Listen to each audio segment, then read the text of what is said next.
Hi friends, ಎಲ್ರಿಗೂ ನಮಸ್ತೆ. ನೀವು ಇಲ್ಲಿ ಒಂದು ಇದು ನೋಡ್ತಾ ಇದ್ದೀರಾ. ಇದು ಬಂದು ನಿಮ್ಗೆ ಗೊತ್ತಿದ್ದರೆ ಸ್ಕೈ ಮ್ಯಾಪ್ ಅಂತ, ಗೂಗಲ್ ಸ್ಕೈ ಮ್ಯಾಪ್ ಅಂತ ಒಂದು ಆ್ಯಪ್ ಸಿಗುತ್ತೆ. ಅದರಿಂದ ಈ ಚಿತ್ರನ ತೆಗೆದಿದ್ದೀನಿ ನಾನು. ಹಲವಾರು ವಿಷಯ ತಿಳಿಸ್ಕೊಡೋಣ ಅಂಥೇಳಿ ನಿಮಗೆ. ಬಟ್ ಏನಂದರೆ ಇದು 60 ಸೆಕೆಂಡ್ಸ್ ಮಾತ್ರ ಪಾಸಿಬಲ್ ಇದೆ.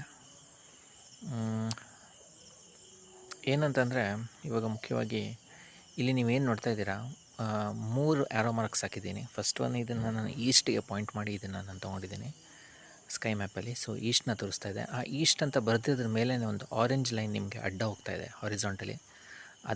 ಅದೇನೇ ಹಾರಿಜಾನ್ ಅಂತ. ಹಾರಿಜಾನ್ ಅಂದರೆ ಕನ್ನಡದಲ್ಲಿ ಕ್ಷಿತಿಜ ಅಂತ ಕರೀತಾರೆ. ನಿಮಗೆ ಸೂರ್ಯ ಉದಯ ಆಗುವ ಫಸ್ಟ್ ಕಾಣೋವಂಥ ಜಾಗ ಅಂತೇಳಿ. ಅದರ ನಂತರ ನಿಮಗೆ ಇಲ್ಲಿ ವೈಟ್ ಆ್ಯರೋ ಮಾರ್ಕಲ್ಲಿ ಎಕ್ಲಿಪ್ಟಿಕ್ ಅಂತ ಹಾಕಿದ್ದೀನಿ. ಆ ಎಕ್ಲಿಪ್ಟಿಕ್ ಅಂದರೆ ಸೂರ್ಯ ಚಲನೆಯ ವೃತ್ತ, ಅದು ಕ್ರಾಂತಿ ವೃತ್ತ ಅಂತಲೂ ಕರೀತಾರೆ, ಅಯನ ವೃತ್ತ ಅಂತಲೂ ಕರೀತಾರೆ ಕನ್ನಡದಲ್ಲಿ ಅದನ್ನು.